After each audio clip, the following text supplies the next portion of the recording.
ya, dan juga siapa yang berhak atau yang berwenang disebut sebagai hamalatul Quran. Manhum hamalatul Quran. Siapakah mereka itu? Nah, nanti di sini sudah pasti ada dasar hukumnya, ya. Dasar hukumnya pertama dari hadis, kemudian nanti yang keduanya pertama dari Al-Quran dulu ya, kemudian dijabarkan oleh Al-Hadis. Ya. Nah, sebelum kita beranjak ke lain, maka kita lihat pengertian daripada hamalah. Hamalah kalau kita lihat di kamus bahasa Arab, ya, hamilun itu jamaknya dari hamalatun. Hamalatun. Nah, mengikuti wazan hamala yahmilu hamlan. Nah, jadi hamilun itu isim fa'il ya. Isim fa'il. Kemudian kita cek di kamus bahasa, artinya adalah hamilun itu yang memikul, yang hamil, ya, yang hamil, yang mengandung atau yang membawa. Nah, ini banyak sekali pemahaman dari makna hamilun itu ya. Ya, orang yang hamil ya apa? Hamil benar-benar hamil janin, membawa janin. Ya, orang yang hamil, ibu-ibu hamil, nah, itu pun namanya hamil.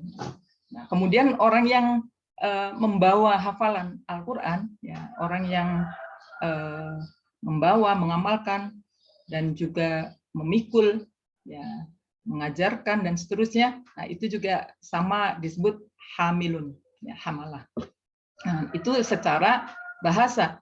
Tapi nanti secara pengertian secara luas atau pengertian hamalah dalam artian yang singkat ya atau yang sederhana ya. Hamalah itu artinya ya kalau kita lihat dari definisi secara bahasa adalah penghafal Al-Qur'an. Ya, ini pengertian secara sempitnya ya. Jadi orang yang hafal Al-Qur'an 30 juz maka disebut hamalatul Qur'an. Nah, kalau misalnya hanya 5 juz atau 10 juz atau 15 juz atau hanya beberapa surat saja, apakah itu disebut hamilul Quran? Nah, itu pertanyaannya. Jadi tadi apa namanya manhum hamalatul Quran, nanti akan kita sama-sama jelaskan di sini ya. Nah, jadi silakan nanti kalian juga bisa mencari definisi-definisi tersebut di tempat yang lain ya. Tetapi di sini nampaknya mengikuti budaya di Indonesia. Ya, hamalatul Quran, maka kalau disebut hamalatul Quran berarti memang hafal Al-Quran ya.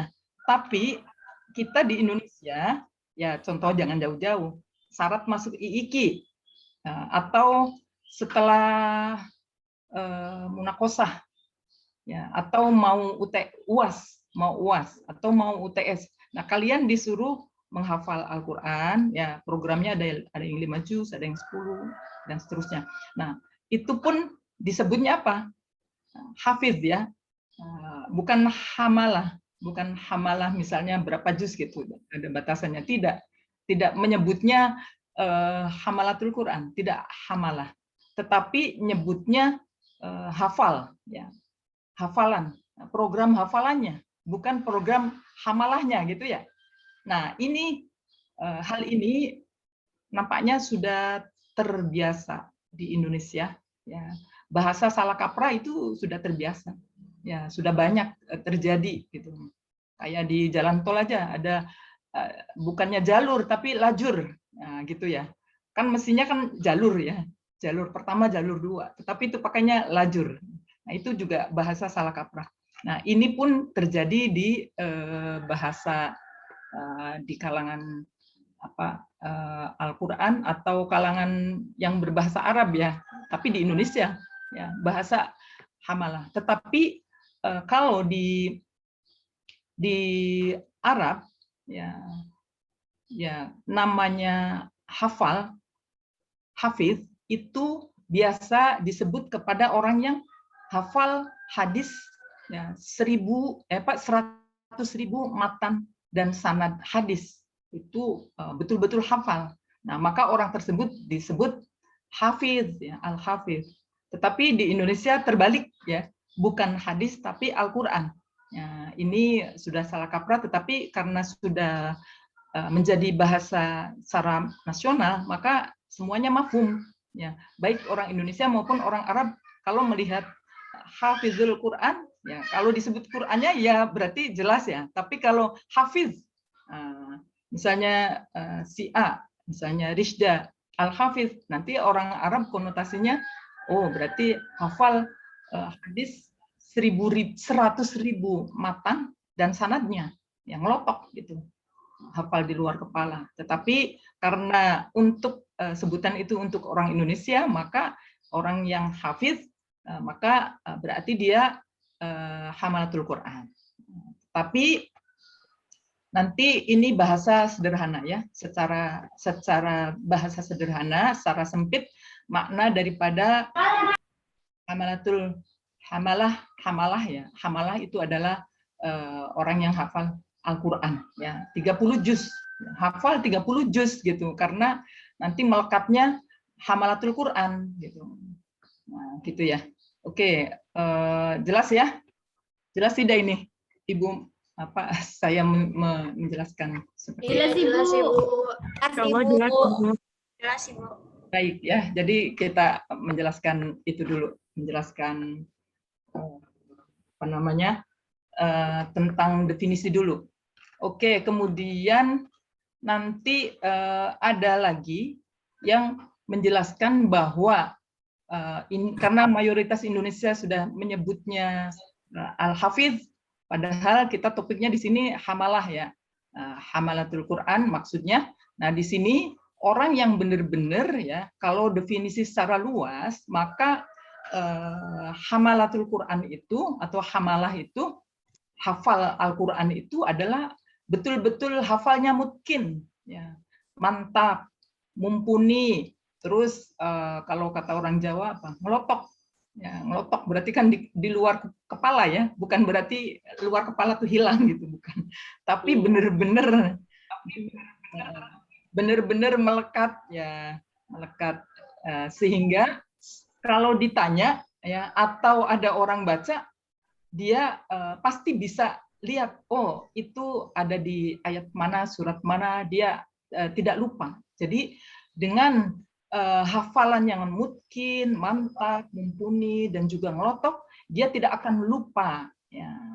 Dia tidak akan lupa hafalannya, kemudian dia ingat tempatnya sampai tulisan ayat Al-Quran ada di posisi mana. Karena kita di IIKI biasa membaca Al-Qur'annya atau menghafalnya dengan Quran pojok ya. Kalau dulu saya bilangnya Quran pojok ya. Tapi kalau sekarang itu istilah apa namanya, Quran kudus ya, cetakan kudus nyebutnya Quran ayat pojok. Nah, jadi ya ayat pojok. Jadi kita tahu gitu ya. Kita tahu, oh itu di pojok pertama misalnya, atau itu pojok terakhir. Ya, langsung berarti itu memang benar-benar mantap hafalannya itu, mungkin bobit. Masya Allah, luar biasa ya. Dan juga tidak ada yang salah, Masya Allah. Satu pun tidak tertukar hurufnya, ya, kalimat-kalimatnya, lafaznya. Kan banyak ayat mutasyabihat ya. Tetapi itu tidak terjadi ayat-ayat yang sama, mirip ya, hanya beda lafaz sedikit saja. Dan dia menyebutkannya tidak ada keliru ya, tidak ada yang keliru satupun.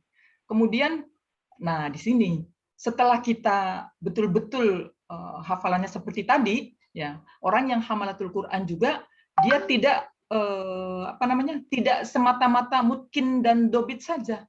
Jadi tidak hanya stop di situ, tidak hanya berhenti di situ saja, tetapi orang yang hamalatul Quran itu betul-betul selain yang tadi ya, mereka juga sanggup memeliharanya dengan baik. Hafalannya dijaga ya dengan baik ya. Kemudian dia juga istiqomah. Nah, istiqomah. Nah, ini biasanya yang sulit itu ya, istiqomah. Sekarang datang males, ya udah gitu kan biasanya. Ini terjadi gitu ya. Mungkin, tapi saya tuh merasakan sendiri gitu. Jadi di sini godaan ya, gangguannya besar.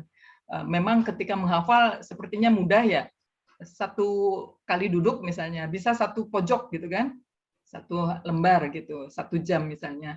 Nah, untuk menjaganya ini kadang itu.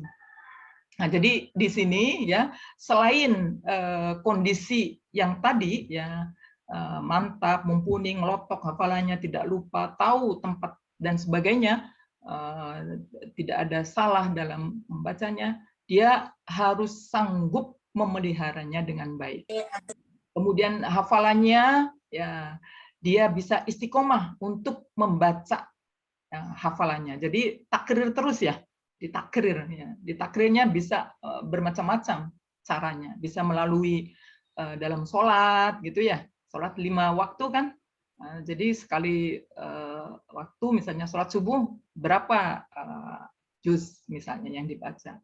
Nah, akhirnya nanti itu bisa istiqomah ya. Atau mungkin sambil apa, kita perjalanan dari asrama ke IIKI misalnya, itu bisa takrir gitu ya.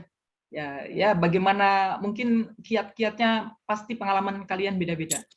Nah, kemudian selain tadi melalui hafalannya, bacaannya, kemudian istiqomah, dia juga harus mampu memahami isi kandungannya ya, secara mendalam. Coba bayangkan, harus memahami isi kandungannya. Tolong ya,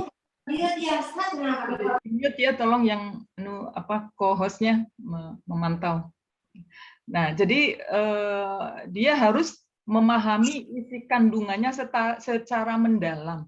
Ya, kan kita kan kadang hanya yang penting tahu maknanya secara tekstual aja ya. Kita supaya cepat hafalnya cepat kan. Ya, bisa dibantu dengan maknanya kan, dengan terjemahnya ya, secara tekstual. Tapi kita belum melihat makna penafsirannya, makna lainnya ya. Kan kita banyak tuh memahami isi kandungan, ada kaidah tafsir kan. Ya, banyak sekali itu di mana kita harus, mana ini ayat yang mengandung majazi atau hakiki ya. Apakah ini ayat ini mutlak atau mubayyan ya, di mana cari mubayyannya, atau ayat ini mujmal ya, atau muqayyadnya di mana ini. Nah di situ harus memahami isi kandungannya secara mendalam. Nah, berarti ulumul Quran harus matang, harus ngelotok juga itu ya, supaya tahu dalam menafsirkannya, memaknainya. Nah kemudian selain itu ya, selain kita sudah memahami isi kandungannya, nah, kita juga dituntut untuk menghayatinya, ya, dihayati. Ya, sudah paham, dihayati, kemudian baru kita amalkan. Ya, luar biasa. Kita amalkan, berarti kita benar-benar semua akhlak kita itu nanti menuju ke akhlakul Quran, ya, akhlaknya Nabi. Ketika ditanya akhlak Nabi seperti apa, Al-Quran gitu. Nah, jadi ini, ya setelah menghayati, kemudian mengamalkannya. Nah, tidak berhenti di situ.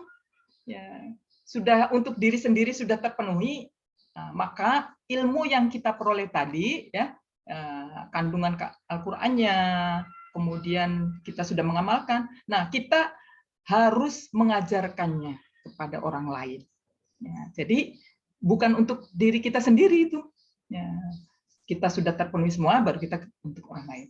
Nah, di sini makna mengajarkan juga harus diartikan secara luas. Ya. Tidak hanya mengajarkan bacaannya saja misalnya.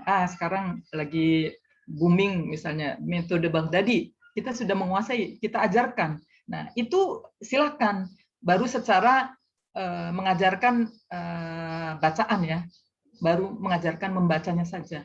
Nah, di situ juga kita harus mengajarkan isi kandungannya. Ya, setelah kita mengajarkan mereka bisa membaca, kemudian maknanya, isi kandungannya, kemudian ilmu-ilmunya yang lain, ilmu yang terkandung di dalam Al-Quran yang sudah kita miliki tadi. Kan tadi kita sudah memahami isi kandungannya, ya, kemudian sudah menghayati, mengamalkan, dan seterusnya kita menguasai ulumul Quran. Ya, jadi ulumul Quran, kalau kita hitung tuh ada berapa ulumul Quran itu? Ada 4, kemudian masih ada Rosam Usmani, ya, ada lagi ilmu qiraat, Ya, ilmu nagom kalau memang kita punya bakat ya, karena bakat kan beda ya, karunia dari Allah. Kalau kita tidak memiliki karunia dari Allah, nagom tilawah ya, suara kita pas-pasan, ya berarti kita dari sisi lain ya, ilmu tajwidnya.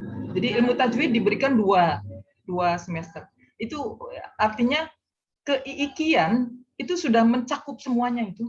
Masya Allah, luar biasa. Jadi Pak Kiai Profesor Ibrahim Hussein itu sudah menata artinya mendirikan IIKI itu betul-betul tidak hanya wajib menghafal saja, dengan kurikulumnya, pendukungnya ya, itu sudah diberikan di semester 1. Ya, jadi mata kuliah keiikian ya, keinstitutan ya, institusional itu di awal diberikannya. Nah, jadi ini pendukung, jadi semuanya, Masya Allah, luar biasa ya. Nah, jadi itu mengajarkan secara luas itu seperti itu, ya. Mulai dari membacanya, kemudian tajwidnya, isi kandungannya, kemudian ilmu-ilmu yang lainnya itu harus diajarkan kepada orang lain. Nah, kemudian tidak sampai di situ saja, masih ada lagi. Dia juga harus memperjuangkannya, misalnya ya IIKI berdiri atau kalian nanti setelah terjun di masyarakat berarti membuka lembaga-lembaga minimal di bawahnya IIKI, dan nantinya bisa seperti IIKI. Nanti IIKI bisa mendunia, ya itu. Jadi kalau Pak Kiai Munif itu mendambakan nanti IIKI itu bukan hanya Institut Ilmu Al-Quran Jakarta, tetapi Institut Ilmu Al-Quran dunia gitu, internasional. Jadi, amin ya Allah, amin. Amin. Ya Allah, ya Rabbal. Jadi ini berarti penerusnya itu dari kalian, dari teman-teman kita semua, mulai dari alumni angkatan pertama, alumni yang kemarin lulus, dan juga kepada mahasiswi yang sekarang masih berjalan ini. Nah, itu panji-panjinya, panji-panji Al-Quran yang didambakan oleh Al-Mahfurlah Kiai Haji Ibrahim Hussein. Nah, begitu ya. Nah, jadi setelah kita memperjuangkan itu semuanya, ya, itu pun masih ada lagi ya yang ditanamkan oleh almarhum. Ya, apa yang masih kurang? Yang masih kurang, yang harus ada adalah setelah kita semuanya itu sudah dilakukan, maka kita harus melaksanakannya dengan penuh ketulusan dan keikhlasan. Masya Allah. Jadi kita harus tulus ikhlas, bukan semata-mata ingin mencari kedudukan, popularitas, ya, atau mencari jabatan. Ya. Misalnya saya kerja di IIKI, saya biar jadi kaprodi misalnya, atau saya nanti pengen jadi dekan atau dan seterusnya. Bukan itu, tidak boleh itu. Ya, tidak diajarkan, tidak ditekadkan oleh Al-Mahfurlah ya. Jadi tidak, tapi harus dilaksanakan dengan penuh ketulusan ya, dan keikhlasan. Nah, kemudian setelah kita melakukan tulus dan ikhlas, masih ada lagi, harus istiqomah. Ini yang berat ya. Berat, tapi kalau kita mohon kepada Allah pelan-pelan, kalau kita sudah siap menjadi hamilul Quran, nah ini jadi sudah tulus, ikhlas, kemudian istiqomah, penuh dengan keikhlasan dan istiqomah. Jadi istiqomahnya itu betul-betul ya. Dan juga semuanya itu harus dibarengi dengan niat. Nah, waitunya ditetapkan dari awal. Niatnya bagaimana? Niatnya adalah harus li'i'la'i kalimatillah. Dan juga izzul Islam wal muslimin. Masya Allah. Jadi luar biasa. Ini yang dicanangkan atau cita-cita muassis kita ya, Al-Mahfurlah. Nah, jadi niatnya yang tulus, ikhlas, kemudian li'i'la'i kalimatillah wa izzul Islam wal muslimin. Nah, luar biasa. Makanya kalau kita lihat IIKI dari tahun ke tahun, dari masa ke masa sampai sekarang terus berkibar ya. Karena niat tulusnya beliau. Dan juga alumninya yang sudah lulus dari IIKI semuanya berkibar menjadi panji-panji Al-Qur'an ya di tengah-tengah masyarakat, membawa Al-Qur'an, mengamalkan dan seterusnya ya. Semua rata-rata di masyarakat secara bahasa kasarnya dipakai ya. Dipakai. Kalau bilang lulusan IIKI ya, biar dia tidak Qori'ah pasti ditunjuk suruh baca Al-Qur'an ya. Suruh baca Al-Qur'an baik dengan tilawah ataupun murotal ya, pasti itu. Kalaupun tidak untuk tausiah, ceramah atau baca doa. Nah, itu melekat ya, identitas IIKI itu alumninya ya. Bahkan belum menjadi alumni pun pasti kalian ketika kumpul dengan organisasi lain di luar, pasti mereka akan menghormati kita dan juga akan diberikan kesempatan untuk seperti itu. Nah, jadi itulah apa namanya yang disebut Hamalatul Quran secara luasnya ya. Dan juga ya setelah label itu kita tanamkan, kemudian kita ya waktunya, kesempatannya, umur kita kalian masih muda belia ya, semuanya itu untuk Al-Qur'an ya, untuk Al-Qur'an semuanya. Ya, insya Allah nanti rizkinya akan datang sendiri, rizki materi, rizki jodoh, rizki semuanya, insya Allah. Insya Allah, bibarakatil Quran. Amin. Ya Rabbal Alamin. Baik, itu pemahaman secara luas. Ada yang mau bertanya? Ya, biar sepotong-sepotong ya. Kalau sudah paham nanti Ibu lanjutkan lagi. Sudah jelas? Jelas, Bu. Jelas ya. Jadi kesimpulannya orang yang disebut Hamalatul Quran itu adalah orang yang hafiz Al-Quran, yang al-alim bita'allimihi, kemudian yang mutahallik bi akhlaqihi, ya, akhlaknya bagus, ya, ilmunya bagus banyak ya, mengamalkan dan mengajarkan ya, al-alim ya, bita'allimihi, kemudian dia juga al-mutahallik bi akhlaqihi. Kemudian dia juga al-muallim bi ta'allumihi wa akhlaqihi wa ahkamihi. Nah, jadi hukum-hukumnya juga sama, hukum yang ada di dalam Al-Qur'an kita amalkan, kita ajarkan. Kemudian al-mujahid bi kalimatihi. Nah, jadi kita juga disebut sebagai al-mujahid ya. Mujahid untuk memperjuangkan kalimat Al-Qur'an itu. Kemudian kholison, mukhlison ya. Jadi tulus, ikhlas gitu ya. Kemudian liwajhillah mustaqimatan. Nah, jadi semata-mata karena Allah Ta'ala kemudian dilakukan dengan istiqomah. Nah, jadi itu kesimpulan daripada Hamalatul Quran. Nah, pertanyaannya, bagaimana kalau tidak ada yang tidak terpenuhi di definisi tersebut? Apakah kita masuk dalam kategori tersebut? Ya.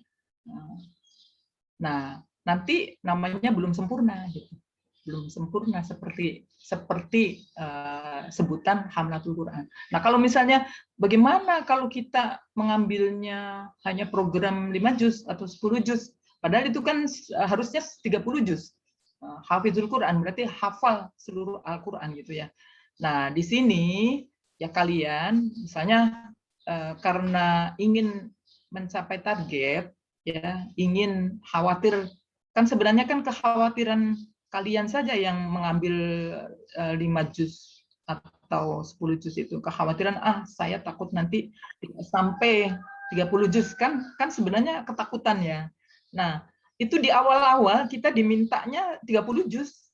Ya, 30 juz seiring berjalannya waktu, kemudian ada pilihan-pilihan itu gitu.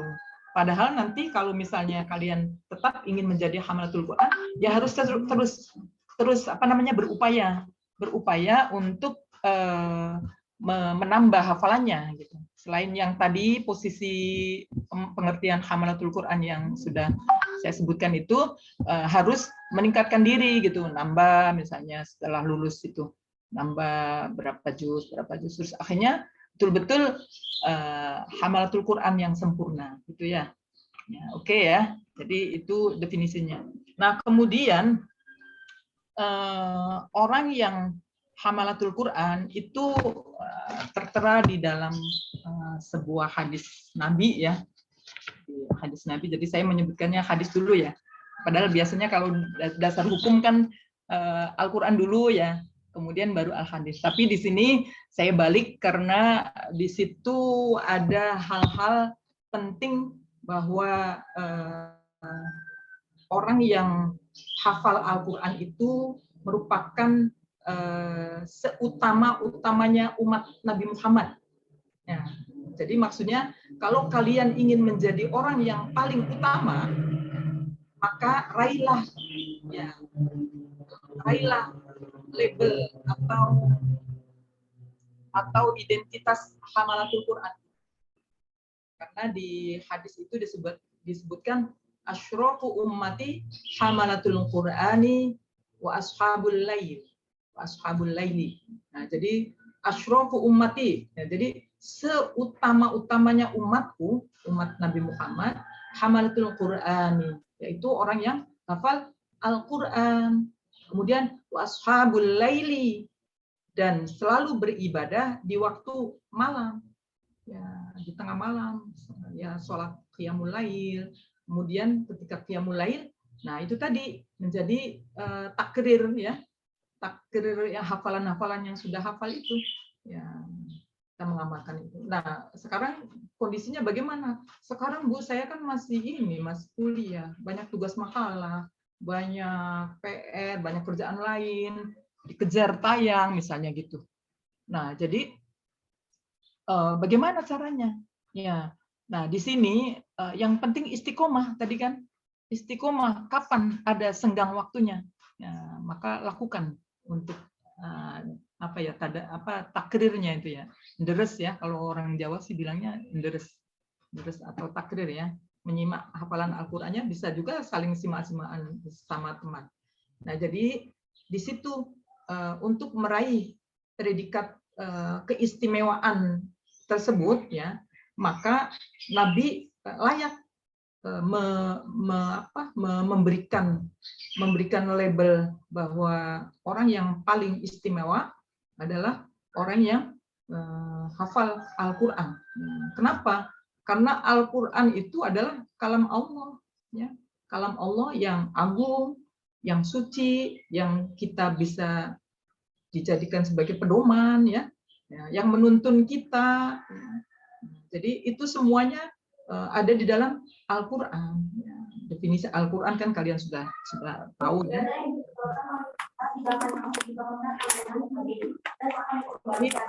Tolong di mute. Nah ya, di mute aja dulu semuanya. Co-host tolong ya, biar nggak ada kebocoran. Nah baik, jadi itu dengan adanya hadis Nabi tersebut ya, hadis yang diriwayatkan oleh At-Tabrani ya. At-Tabrani menyampaikan hadis tersebut ya.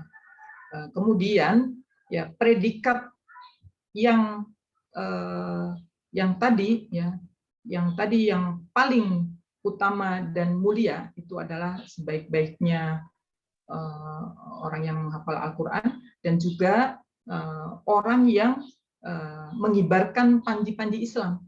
Jadi selain hafal Al-Qur'an dan juga mengibarkan panji-panji Islam, otomatis kan isi kandungannya tadi disebarkan, diperjuangkan, disebarkan. Setelah kita mengamalkan untuk diri sendiri, kemudian baru disebarkan kepada orang lain, mendirikan lembaga-lembaga ya, pesantren atau mungkin kalian di rumah sudah punya ya pesantren, orang tuanya atau keluarganya. Nah, itu ikut mengembangkan, menciarkan di situ. Nah, jadi nanti kita termasuk menjadi pengibar panji-panji Islam. Jadi kalian itu Sri Kandi namanya, Sri Kandi Islam ya, Sri Kandi Al-Qur'an yang yang mau jiwa raganya, waktunya, ya, kesempatannya, umurnya dihabiskan untuk Al-Quran. Ya, jadi itu hadis tadi. Ya, kemudian hadis yang kedua adalah hamilul Qur'ani hamilun liwa'il islami man akramahu faqad akramahullah. Nah, jadi di sini hamilul Quran, orang yang hamil, orang yang hafal Al-Quran, seperti definisi yang tadi di atas, ya.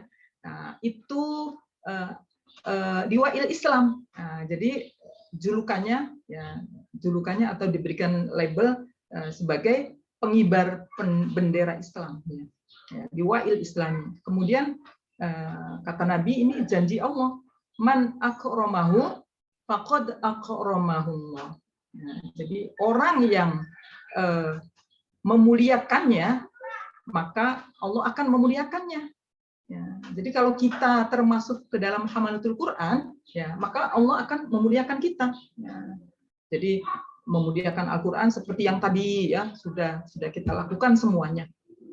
Kemudian lanjutannya, ya, man akramahu faqad akramahullah wa man ahalahu fa'alaihi la'natullah. Nah, setelah kita diangkat, ya, di hadis ini, kan biasa, ya, di sebuah hadis, ya, matan hadis atau di Al-Quran, setelah kita diberikan kenikmatan, ya, menjelaskan tentang kenikmatan, baru nanti yang lainnya. Jadi kebalikannya, kalau yang tadi sudah diberikan kemuliaan, nah di sini waman ahalahu, ya, waman ahanahu fa'alaihi la'natullah. Nah, di situ bagi siapa yang menghinanya, ya, jadi ahana, siapa yang menghina Al-Quran, ya, fa'alaihi la'natullah. Ya, jadi ini kebalikannya. Kalau tadi dimuliakan, nah, kalau dia menghina, nah, pasti Allah akan melaknat. Jadi terkadang kita di Indonesia, orang non-Islam atau orang yang nggak ngerti, dia menghina, ya, Al-Quran, bahkan dirobek, dilempar Al-Quran, di macam-macam lah. Ada juga yang secara halus mengganti huruf-huruf Al-Quran atau menghilangkan salah satu huruf dalam Al-Quran. Nah, kan itu kan pernah terjadi juga. Nah, itu sama saja kan menghina Al-Quran, ya, menghilangkan satu ayat bahkan misalnya. Nah, itu sama, ya, melecehkan, menghina Al-Quran. Nah, itu nanti balasannya oleh Allah akan dilaknat. Nah, jadi ini hadis yang diriwayatkan oleh Imam Ad-Dailami. Nah, jadi itu diantaranya dua hadis sebagai rujukan kita. Nah, kemudian sebelum saya ke dasar yang utama, ya, sumber atau rujukan yang utama, sumbernya dari Al-Quran, saya lempar dulu, apakah sudah paham semuanya atau ada yang mau bertanya dulu? Nggak apa-apa, potong-potong, ya, karena kita sama, ini posisi kita sama keluarga IIK. Silakan, ada yang belum jelas atau sudah jelas semuanya? Kalau sudah, nanti Ibu lanjutkan.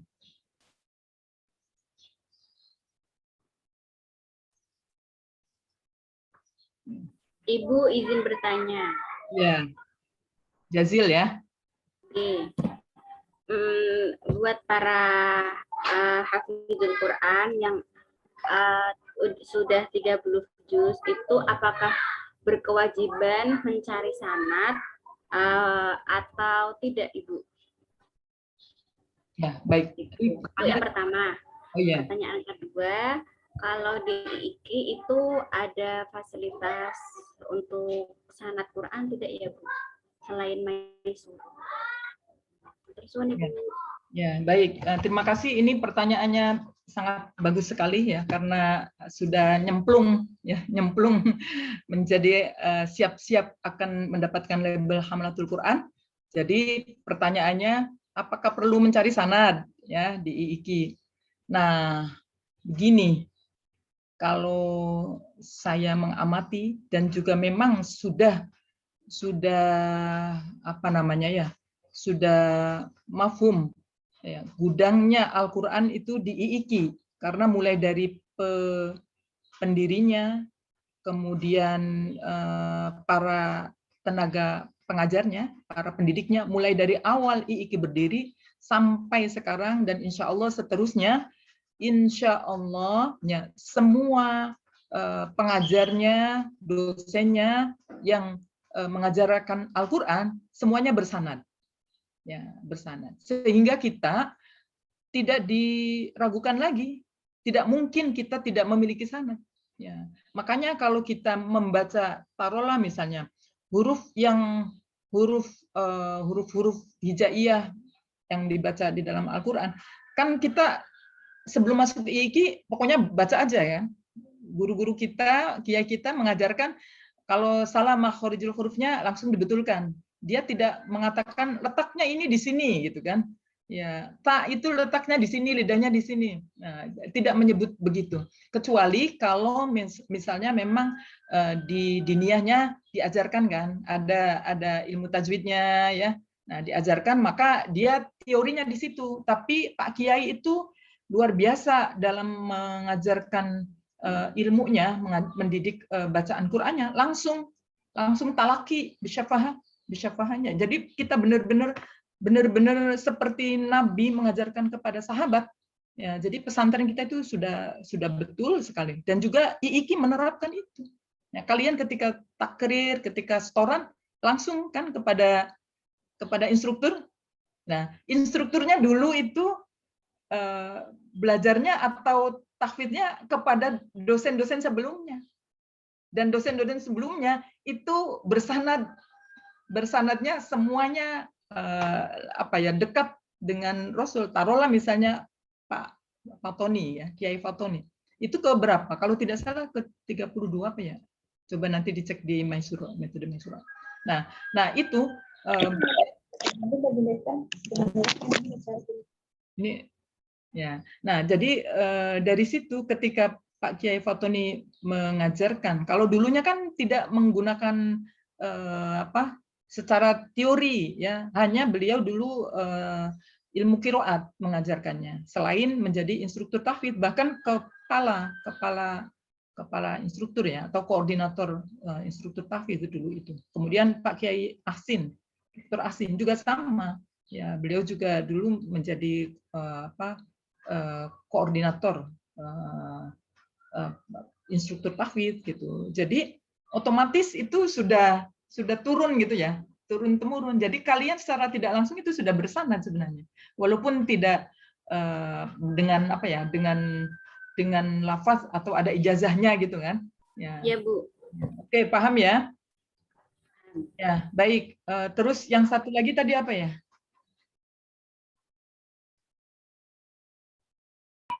Apa? Tadi yang apa? kedua oh iya, wajib tidak orang yang sudah punya hafalan 30 juz untuk mencari sanad. Oh, wajib tidak.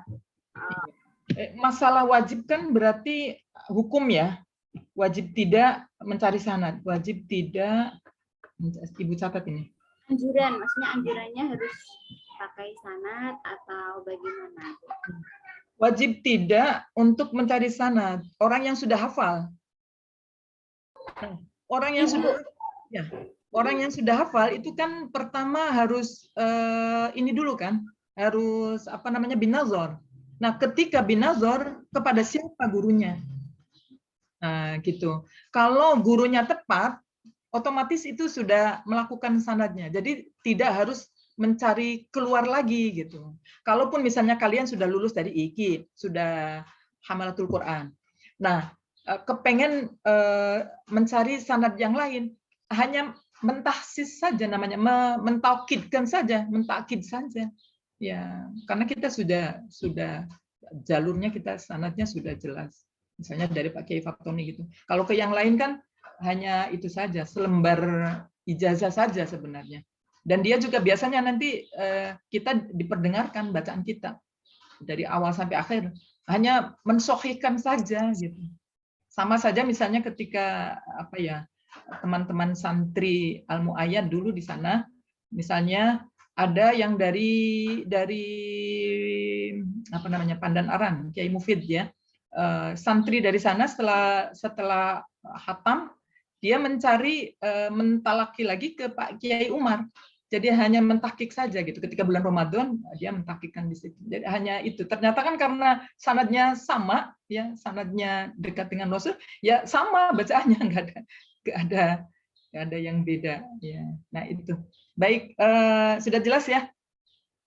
Cukup Ibu, matur suwun. Oke, sami-sami. Semoga manfaat barokah. Amin. Baik, masih ada lagi atau sudah ya? Sudah jelas ya?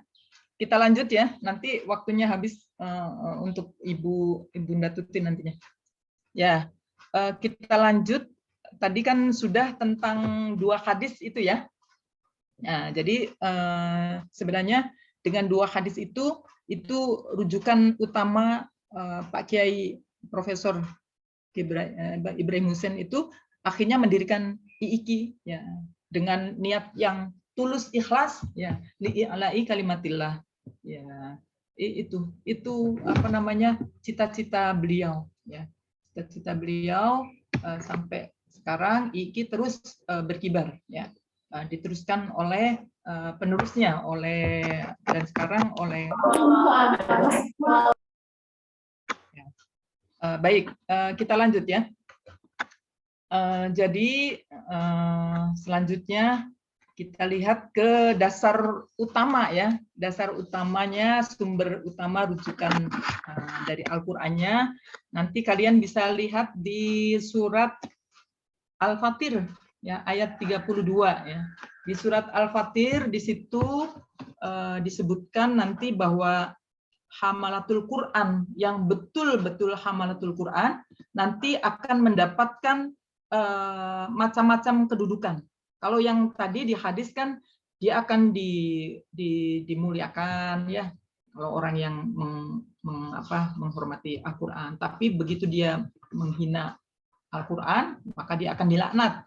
Nah, ini pun sama di Al-Qur'an, apalagi ya? Apalagi di Al-Qur'an disebutkan di surat Al-Fatir ayat 32 itu ya bunyinya adalah summa aurasnal kitaballadzi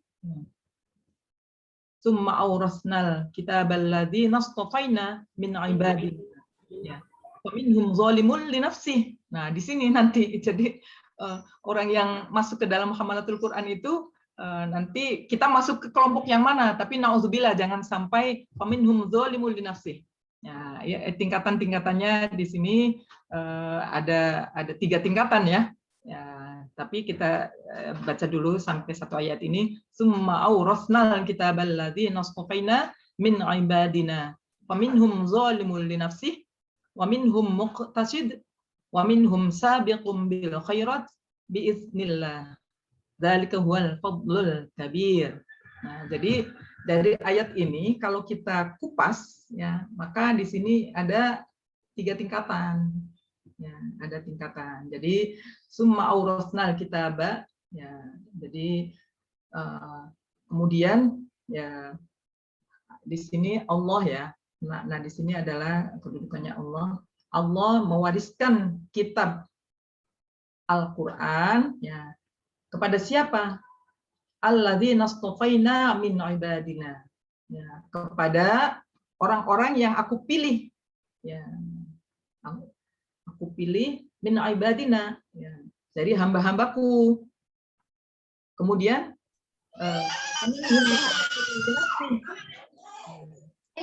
mereka ada yang menganiaya diri sendiri. Minhum zalimul li nafsihi. Kemudian kelompok berikutnya wa minhum muqtasid. Nah, ada yang pertengahan muqtasid. Kemudian ada yang wa minhum sabiqum bil khair. Wa minhum sabiqum bil khairat. Bukan bil khair, bil khairat. Nah, ini jamak ya. Sama Anas Salim. Ya, jadi setelah kelompok yang kedua, kelompok yang ketiganya adalah ada orang yang berlomba-lomba dalam berbuat kebaikan. Ya, orang yang lebih dahulu ya berlomba-lomba untuk melakukan kebaikan. Biiznillah. Ya. dengan izin Allah. Nah, dzalika huwal fadlul kabir. Itulah karunia Allah yang amat besar. Nah, jadi ini ada di surat Al-Fatir, surat Fatir ayat 32 ya. Nah, di sini kalau kita lihat ada 3 kelompok atau ada 3 tingkatan atau ada 3 level. Ya, pertama adalah level atau kelompok orang yang menzolimi diri sendiri. Ya. Orang faminhum zalimul li nafsih. Jadi orang yang akan dipilih ya oleh Allah ya, yang mana yang diwariskan oleh Allah ya kepada hamba-hambanya yang dipilih ini, yang mana kita termasuk golongan yang mana. Nah, faminhum zalimul li nafsih, ini siapakah mereka itu? Orang yang menzolimi dirinya sendiri itu adalah diantaranya orang yang beriman kepada Allah, dia membaca Al-Quran, menghafal Al-Quran, ya. Kemudian dia juga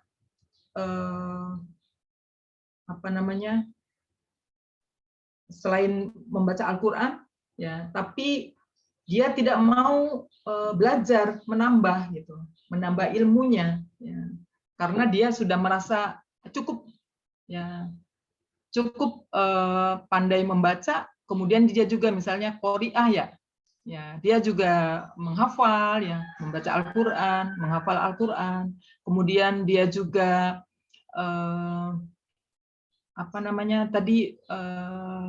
qori'ah ya, qori'ah, dia pandai melakukan, ya. Kemudian dia juga sering diundang untuk membaca tilawah, sering ikut MTQ misalnya, sering dapat juara, ya. Nah, dia hanya sebatas itu, tapi dia tidak mau menambah ilmunya lagi, tidak mau menuntut ilmu lagi. Nah, kalau kalian kan sekarang sudah mengikut belajar di IKI, ya, sudah kuliah di IKI. Nah, berarti kalian mau, ya,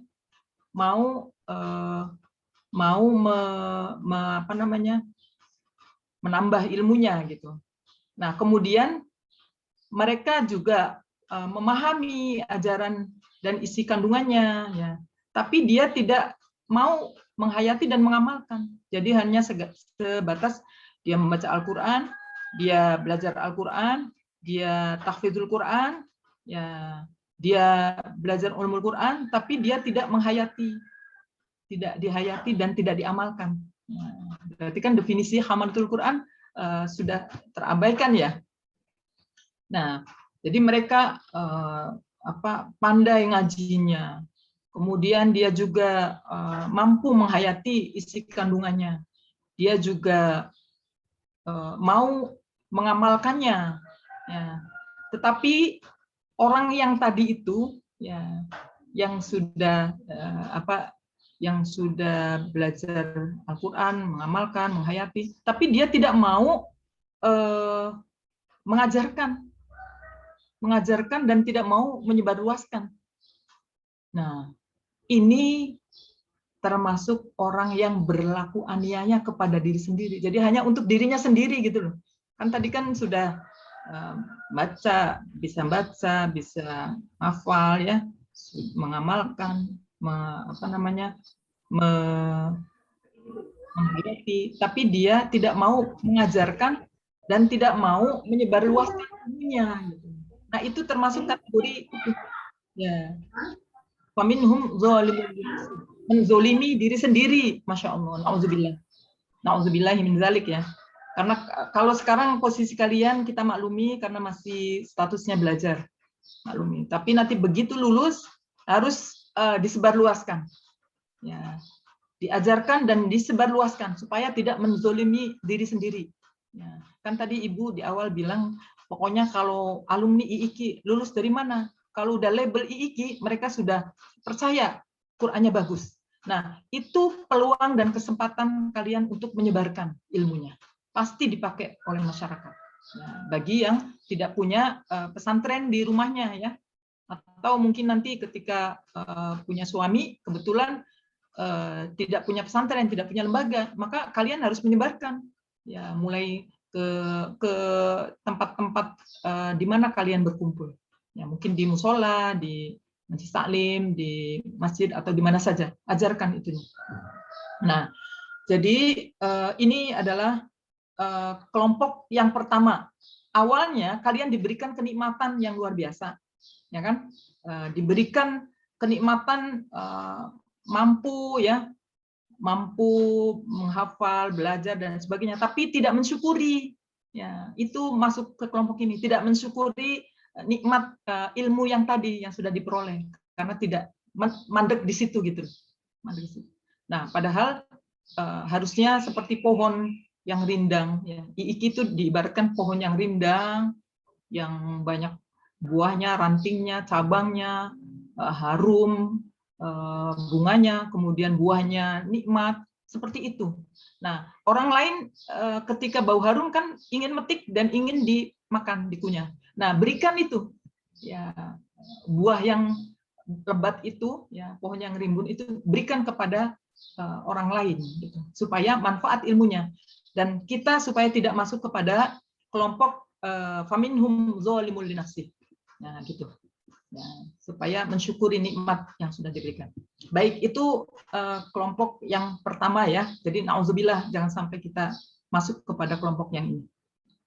Nah, kemudian untuk kelompok yang kedua, yaitu kelompok muqtasid, ya, wa minhum muqtasid. Ya. Jadi di sini kelompok yang tengah-tengah. Nah, kelompok yang tengah-tengah ini bagaimana? Misalnya tadi sudah, ya, sudah label di kelompok pertama sudah diperoleh gitu, ya. Cuma dia mengajarkannya, misalnya, kan dia tidak mau mengajarkan kalau yang kelompok pertama, dan juga tidak mau menyebarluaskannya. Tapi kelompok kedua dia mau mengajarkan, ya. Mau mengajarkannya, tapi mengajarkannya sebatas yang penting saya ngajar, gitu. Begitu. Jadi tidak maksimal, tidak apa ya, tidak fokus ngajarnya. Jadi hanya melepaskan kewajiban saja. Saya yang penting saya sudah terpenuhi kewajiban saya untuk menyebar, mengajarkan.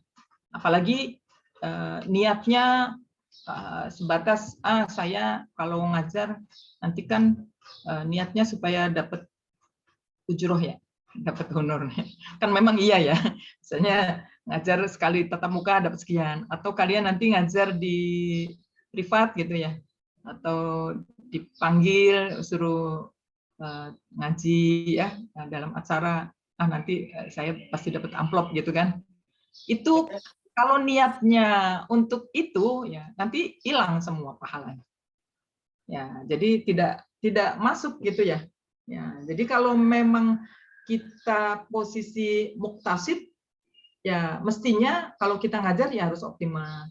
Kita diundang untuk khataman, untuk baca Quran atau apa saja, ya kita niatkan li'i'la'i kalimatillah.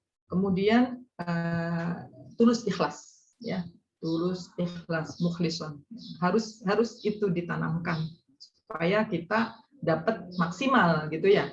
Nah, jadi ini tengah-tengah, di atasnya zalimul nafsi, tapi dia juga tidak mau untuk nanti akan memperoleh level yang ketiga, harus berlomba-lomba mencari kebaikan. Mestinya kan ke situ.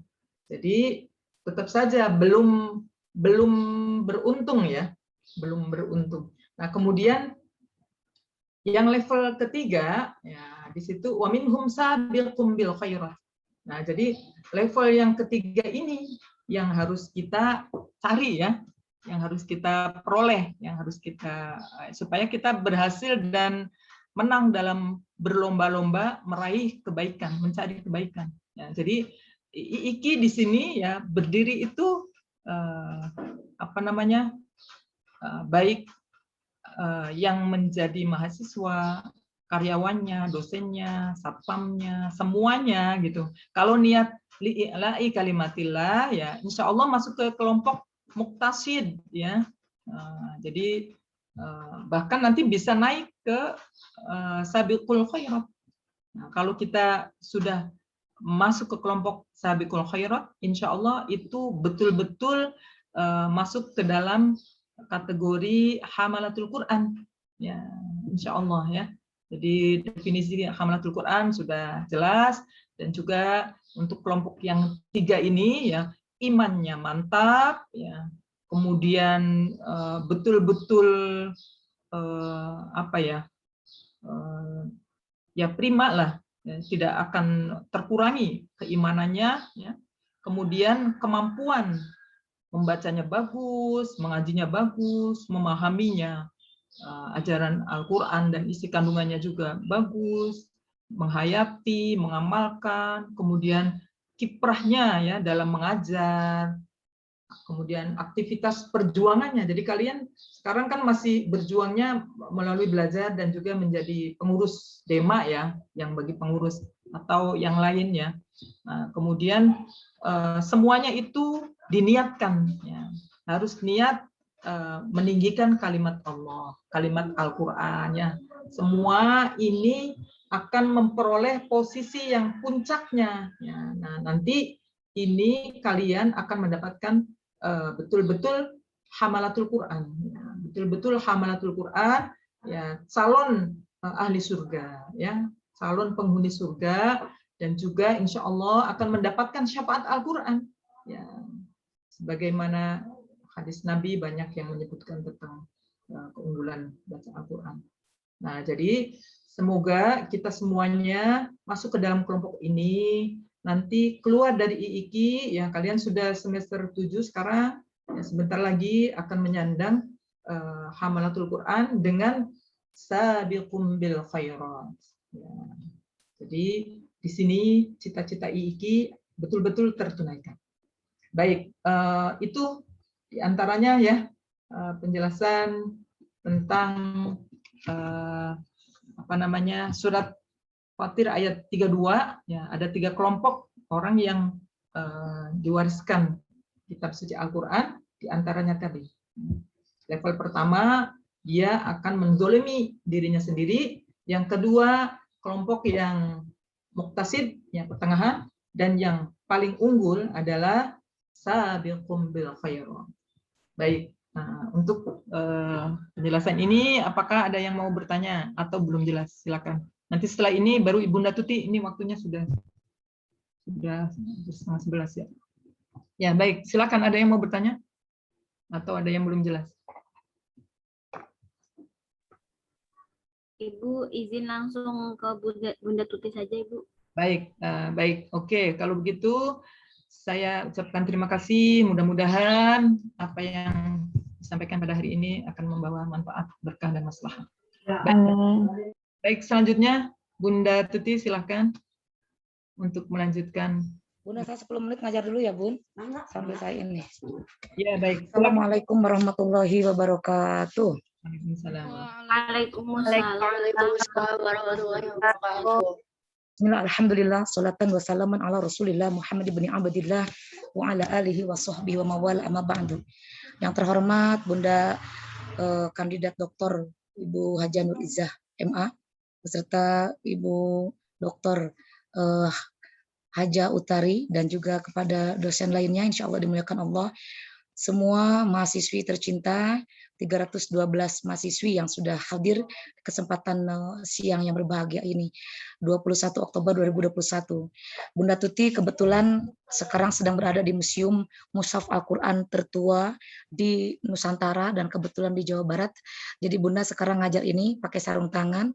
Di depan Bunda ada Mushaf 1856 yang akan Bunda teliti. Nah ya, jadi Bunda sementara ini tidak bisa mengajar dengan normal, tapi dengan keadaan yang darurat seperti ini, karena ini tugas, Bunda bertanggung jawab untuk melanjutkan materi keikian.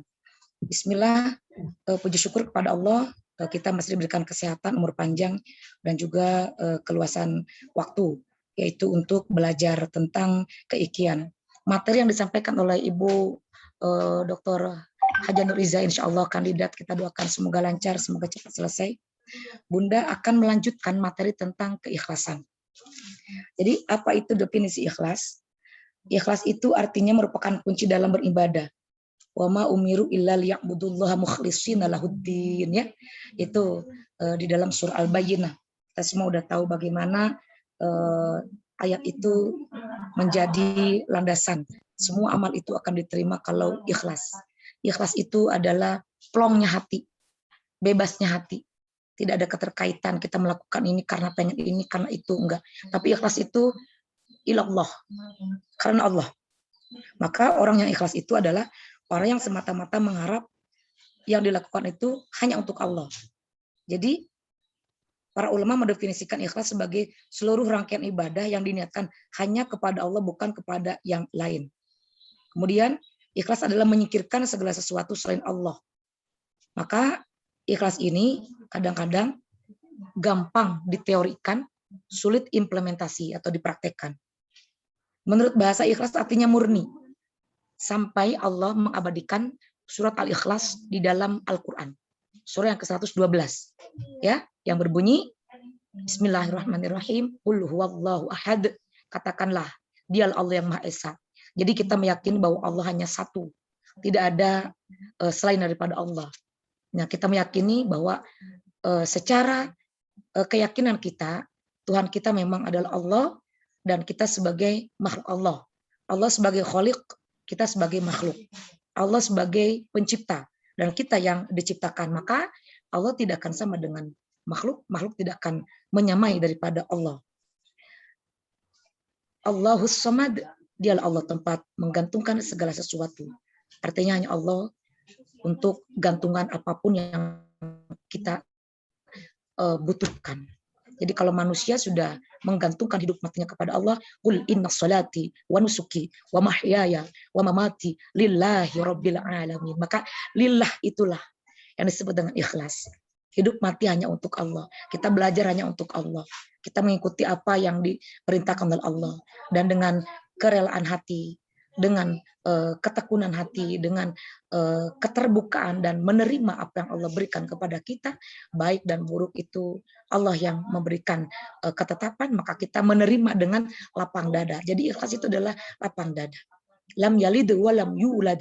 Allah tidak beranak dan tidak diperanakan. Karena Allah itu esa, Allah tidak sama dengan kita, maka Allah itu tunggal. Allah itu tidak boleh kita pikirkan zatnya. Tafakkaru fi khalqillah wa la tafakkaru.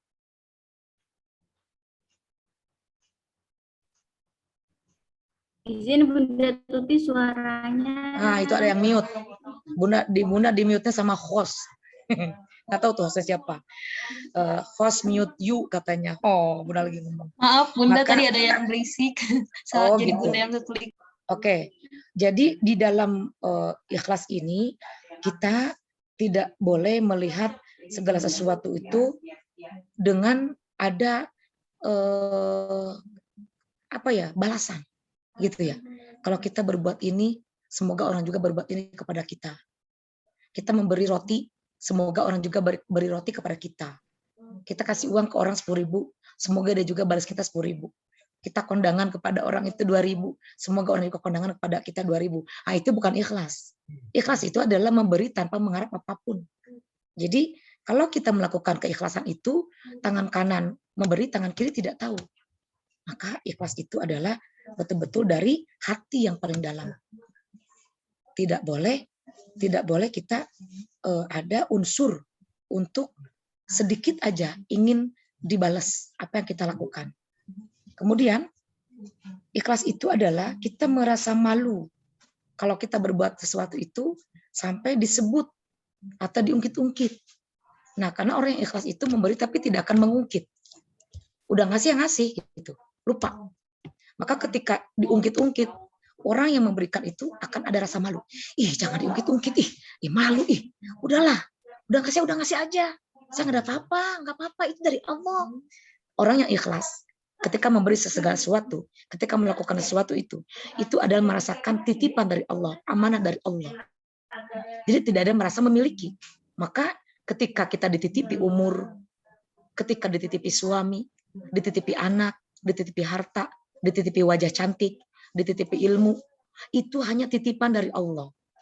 Maka suatu saat Allah mengambilnya, baik ilmu kita, kecantikan kita, harta kita, anak kita, pasangan kita, ya orang cuma dititipin, diambil oleh yang menitipkan, ya harus ikhlas. Apa itu ikhlas? Tidak ada menggerutu, tidak ada sakit hati, tidak ada menyesal. Ya lepas aja, nerima gitu. Ya, maka penerimaan itulah yang harus kita totalitaskan di dalam implementasi, khususnya dalam ibadah. Dalam sholat kita nggak boleh ada unsur riya. Dalam kita melakukan kebaikan jangan ada unsur riya. Tapi kalau ada orang yang berterima kasih, orang yang memuji, hadza min fadli rabbi, kembalikan kepada Allah, alhamdulillah. Karena yang patut dipuji adalah Allah Subhanahu wa taala. Yang terpenting dalam hati itu tidak boleh ada ketika melakukan sesuatu ingin ada rasa ingin dipuji, ingin ada rasa ingin mendapatkan perhatian, jangan. Karena itu ikhlasnya tidak murni. Next, di dalam agama kita mengajarkan bahwa pemeluk yang beragama Islam ini haruslah kita belajar untuk membiasakan ikhlas. Ya, kenapa? Karena memang ikhlas ini merupakan ketulusan hati. Dan orang yang ikhlas akan mendapat pertolongan dari Allah di saat dia tidak tahu kapan pertolongan itu akan datang. Ya. Contohnya apa? Bunda kemarin itu berangkat dari Jakarta. Kemudian melakukan acara memimpin pranikah. Kebetulan Pak Rasyid Syakir itu mau menikahkan putrinya. Beliau adalah sekretaris umum IKI. Tapi dia juga sedih. Nggak ada yang bisa diundang. Bunda Tuti minta tolong memimpin pranikah, boleh. Ya Allah cuma ada 30 orang, 40 orang. Nah, Bunda nggak mikirin itu siapa, penting kita nolong. Kita nolong. Kemudian Bunda berangkat ke Bekasi.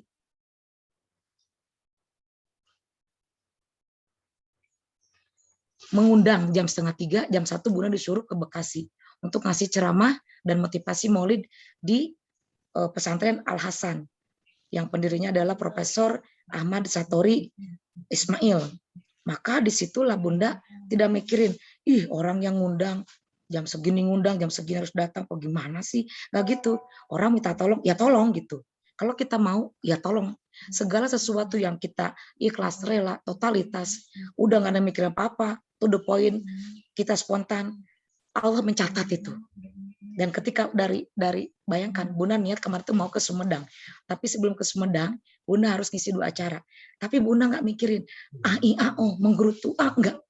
Orang dan nggak merasa siapa saya, orang undang kok, udah dadak-dadakan dalam waktu 24 jam undang. Tapi Bunda enggak, jalani aja. Dan ketika nyampe di Bandung hujan deras, udah baca sholawat. Ini udah jam 8 malam mau kemana ya? Harus ngajar juga. Di mana ya, kemana, mau nginep di mana? Tiba-tiba habis ngajar IG ada telepon Bunda Tuti, tolong Bunda Tuti ikutin telepon saya. Bunda Tuti saya undang nginep di Bandung Giri Bahana di daerah Unpad. Di mana itu? Bunda mau ke Sumedang? Iya, udah tidur di tempat saya. Saya udah telepon karyawan saya. Apa? Udah jangan banyak debat, ikuti aja sopirnya. Siapa? Anak saya. Tidak taunya Bunda tuh digiring melalui telepon. Nggak mau diajak kemana, orangnya nggak tahu di mana, nggak tahu rupanya, taunya telepon aja, kayak malaikat aja. Taunya Bunda diajak ke satu hotel, 1 malam tuh 2 juta, dan itu lapangan golf khusus untuk orang-orang kaya. Udah masuk, Pak saya kemana? Bilang sama resepsionis, saya Bunda Tuti, tamunya Pak Isep. Udah, Pak saya Bunda Tuti. Oh ya. Emang Pak Isep siapa Pak? Pemilik saham terbesar hotel dan lapangan golf ini. Oh. Silakan Ibu, sampai 4 orang yang nganterin ke kamar. Astagfirullahaladzim. Bayangin nak, hotel semalam 2 juta kayak apa? Aduh. Sedangkan Bunda cuma mau meneliti Quran. Dan Bunda baru ngajar Iqra. Itu juga dalam kegelapan. Tetapi Bunda ditempatkan oleh Allah itu di hotel yang mewah banget. Bunda mikir, oh iya saya ikhlas tadi ngajarin Quran. Walaupun gelap, walaupun di tol. Saya ikhlas ngajarin ngaji. Inilah balasannya ketika saya bingung mau nginep di mana, hujan deras, mau lanjut ke Sumedang, takut dicadas pangerannya. Ya Allah, kemana ini? Datang pertolongan Allah. itu baru di dunia.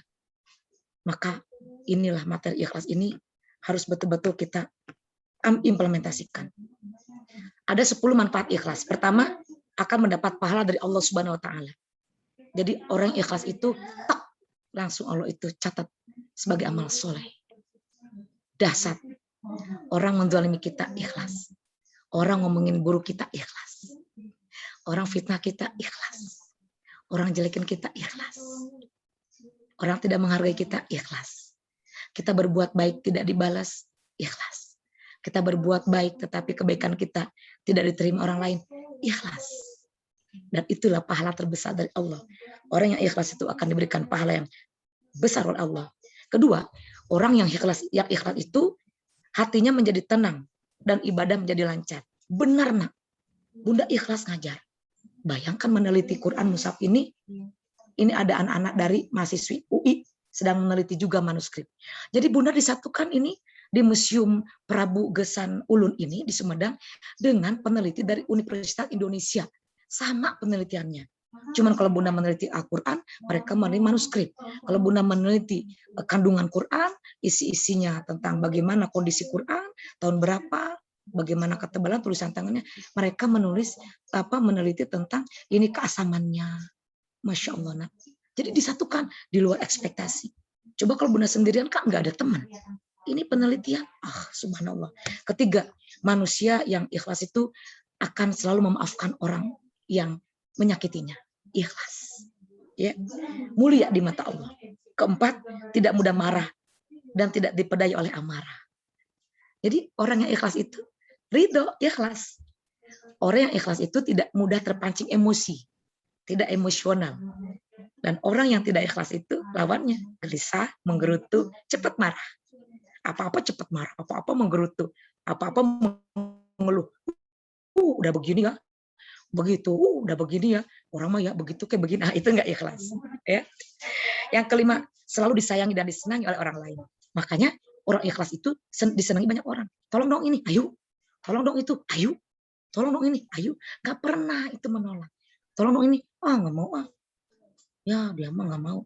Tolong dong ini nggak mau ah. Maaf ya, ada ini ada itu nggak bisa, maaf ya. Nanti orang kapok nyuruh kita. Ya makanya apapun yang dimintai pertolongan orang lain ikutin, lakukan dengan ikhlas, dengan enteng. Orang ikhlas itu cinta, karena cinta itu jauh jadi dekat, dekat jadi jauh, berat jadi ringan. Oke. Yang keenam, dijauhkan dari sifat kotor seperti ujub, takabur, iri dengki, sombong. Orang ikhlas itu nggak sombong. Orang ikhlas itu adalah orang yang ridho. Ya. Yang ketujuh, hati selalu lapang dan terasa ringan dalam menjalani hidup. Orang ikhlas itu tidak muluk-muluk di pikirannya. Apa yang ada, terima. Apa yang terjadi, terima. Mau pahit, mau manis, senyum aja, terima aja. Gitu ya. Yang kedelapan, orang ikhlas selalu bersyukur kepada Allah atas nikmat yang Allah berikan dan menerima qada dan qadar. Ditinggalkan, ikhlas. Meninggalkan, ikhlas. Ya. Nggak sampai berlarut-larut dalam kesedihan. Emang kita jangan merasa memiliki, tapi semua titipan Allah. Ketika diambil lagi, ya ikhlas, ikhlaskan. 9, menjadi sosok yang hebat dan kuat. Orang yang ikhlas itu adalah orang yang tabah. Orang yang ikhlas itu orang yang sabar. Menerima ujian, menerima cobaan. Dan orang yang ikhlas itu diangkat derajatnya di sisi Allah. Dan banyak orang yang berhasil, banyak orang yang diangkat derajat oleh Allah, banyak orang yang mendapatkan anugerah dari Allah dari keikhlasan. 10, mendapat kemuliaan di sisi Allah.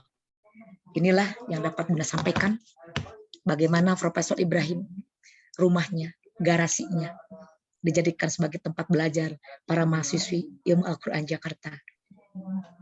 Ibu Khadijah, Bunda Nur Iza, Bu Maria Ufa, ya, Bunda Utari, dulu ya mungkin belajarnya nggak kayak kita, ya. Tapi di garasi rumah almarhum ikhlas.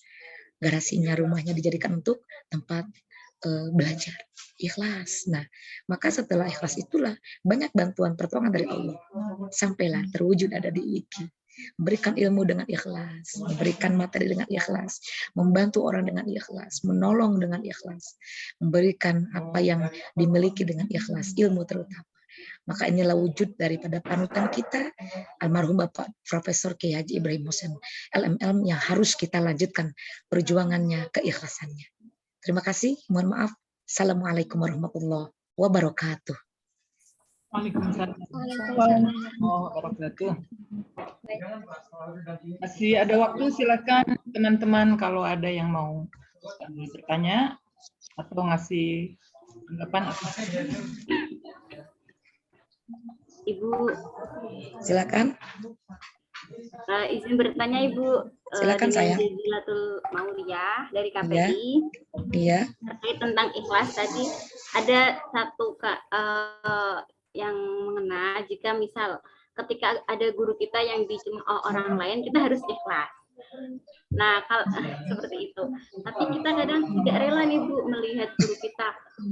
Tidak boleh gitu. Kita harus pokoknya harus membela lah, seperti itu. Itu gimana Bu? Atau ikhlas yang seperti itu harus berupa konteksnya seperti apa? Oke, kalau ada guru kita, kewajiban murid memuliakan guru. Ada yang noel guru kita, lawan. Kewajiban kita membela guru kita. Seburuk apapun, guru kita mengajarkan satu huruf Al-Quran, itu adalah guru. Seburuk apapun guru kita, tetap kita sebagai murid harus menutup aibnya, membela mati-matian. Dan kalau ada teman yang menjelek-jelekan, lawan. Maksudnya apa?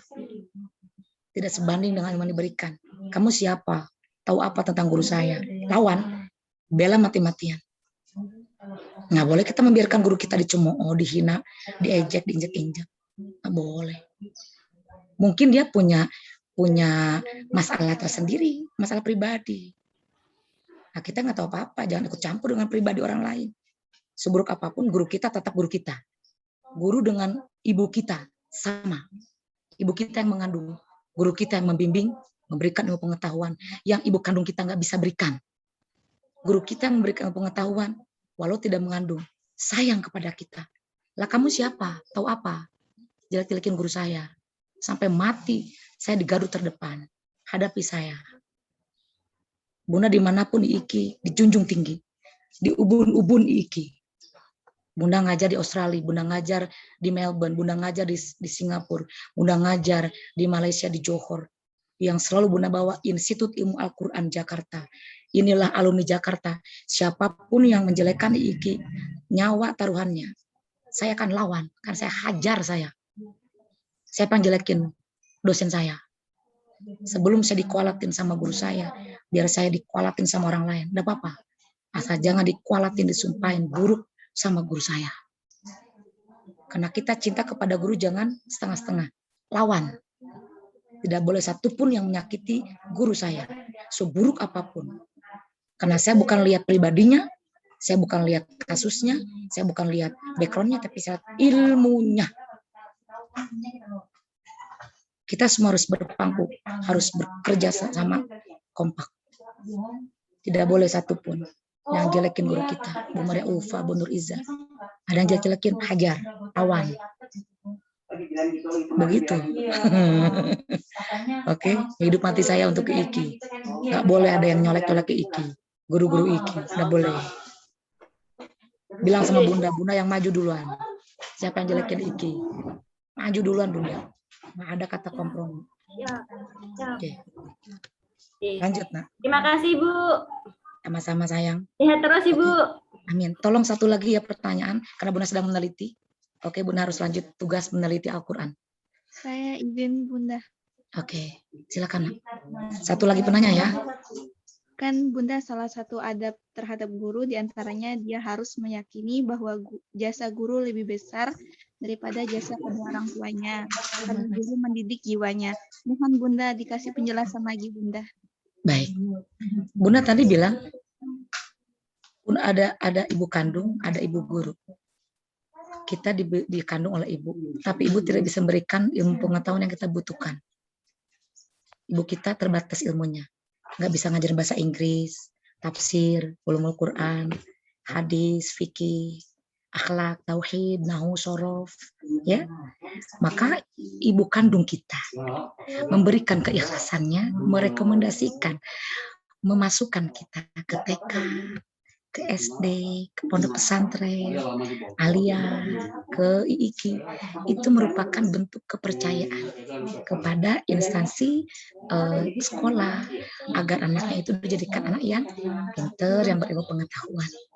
Guru, walau tidak mengandung, memberikan ilmu yang dibutuhkan. Maka derajat ibu kandung dan ibu guru itu di mata Allah sama yang harus kita hormati. Adab kepada guru seperti tadi yang sudah ditanyakan teman kita, Bunda kasih jawabannya. Tidak boleh kita menyakiti ibu, tidak boleh kita menyakiti ibu guru. Menyakiti ibu durhaka, menyakiti ibu guru walat, tidak berkah ilmunya. Maka adab kepada guru harus kita lakukan. Berbicara dengan guru bagaimana, dengan teman gimana. Itu harus kita cintai guru, jangan disakiti. Ucapan ibu, ucapan guru berkah buat kita, doa buat kita. Oke? Baik Bunda, terima kasih. Sama-sama. Bunda Nuriza, saya rasanya terima kasih. Tidak ada lagi pertanyaan ya, karena waktu cuma sampai jam 2 saya di sini. Ya, ada 4 yang harus saya teliti, mushaf Al-Quran tertua di Nusantara, di Jawa Barat ya. Terima kasih Bun. Assalamualaikum warahmatullahi wabarakatuh. Waalaikumsalam warahmatullahi wabarakatuh. Waalaikumsalam warahmatullahi wabarakatuh. Di foto dulu. Oke, di foto Terima dulu. kasih Bunda. Oke, boleh di foto dulu. Yuk. Peneliti, semoga diberikan kesehatan, kekuatan. Amin. Ya. Oke, siapa yang foto? Saya live, saya harus foto dulu untuk kepentingan absen Bun, untuk laporan ke Pak Kiai, ke grup. Silakan yang foto siapa nih? Ya. Sudah fotonya? Penjab mungkin. Penjab nanti difoto semua ya. Ya, untuk bukti kehadiran. Baik, terima kasih Bun. Saya live duluan ya Bun, harus melanjutkan penelitian. Ya, baik, karena Bunda segera melanjutkan tugas ya. Sebenarnya di sini di kolom chat ada satu lagi ini yang bertanya. Bun aja lah yang jawab. Oke, saya waktunya hanya sebentar. Ya, baik, baik. Kan terbatas yuk. Baik, terima kasih. Ya, dadah. Baik, teman-teman, di sini ada satu chat ya dari Meisha Imtania. Izin bertanya Ibu, kalau Islam kan ikhlasnya berserah diri sama Allah. Kalau untuk non-Islam yang tidak punya keyakinan sama Allah, apa ikhlas kita berbeda? Nah, ini kita bahas sedikit bersama-sama ya. Jadi ikhlas karena di sini menurut keyakinan Islam otomatis li'i'la'i ya, kepada Allah kan. Nah, kalau yang non-Islam ya, ikhlasnya apakah berbeda gitu ya. Nah, berarti kalau mau ya kita adakan penelitian melalui wawancara atau mungkin melakukan pengamatan survei kepada orang-orang non-Islam gitu. Apakah mereka juga ada kalimat ikhlas gitu, perbuatan ikhlas. Ya, kalau dia Tuhannya berbeda, ya Tuhannya berbeda, apakah dia juga ikhlasnya karena Tuhan yang berbeda? Misalnya kan mereka Tuhannya Yesus ya. Apa karena kan dia kan selalu apa Pak, demi Tuhan Yesus gitu kan, selalu nyebutnya itu. Berarti ya mungkin li Yesus ya. Li Yesus. Dan mungkin yang ditanamkan mereka hanya berdasarkan kemanusiaan, moral saja. Kalau kita kan ada apa namanya, hubungan komunikasi kita kan ada yang horizontal, ada yang apa satu lagi, horizontal dan Vertikal. Ya, ada dua, ada yang untuk sesama manusia dan ada yang untuk kepada Allah. Nah, kalau mereka itu sepertinya hanya untuk sesama, jadi akhlak apa namanya, moral saja. Kalau misalnya kita diberi, ya maka dia harus memberi gitu. Misalnya kita diberi sesuatu yang kita lihat gitu. Dia memang bagus ya kalau dari sisi kemanusiaan itu. Cinta kemanusiaan. Jadi kalau ada yang kena musibah dia bantu.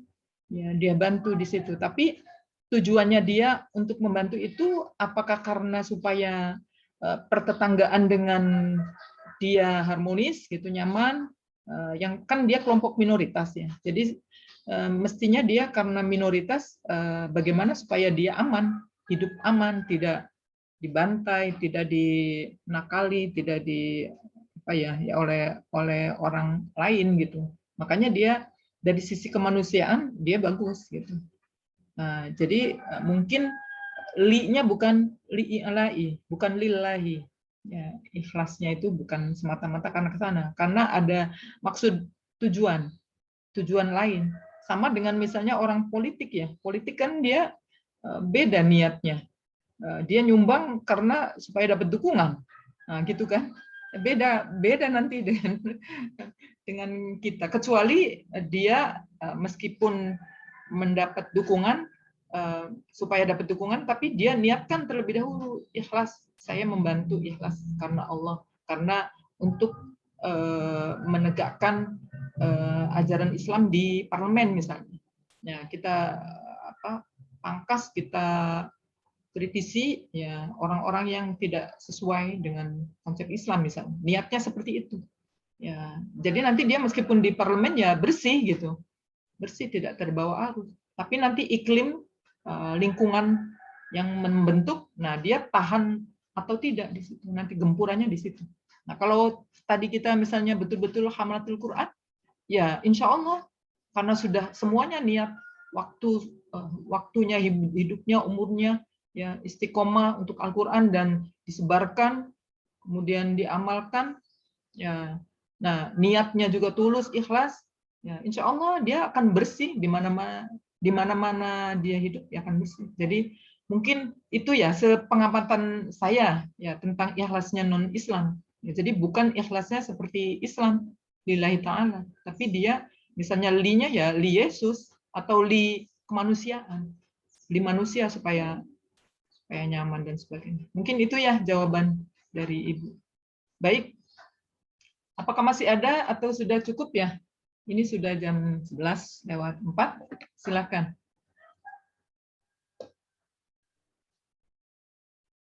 Jadi materi ya? Cukup ya? Baik. Kalau misalnya sudah cukup, kita akhiri pertemuan pada hari ini. Mudah-mudahan apa yang kita sampaikan semuanya akan mendapatkan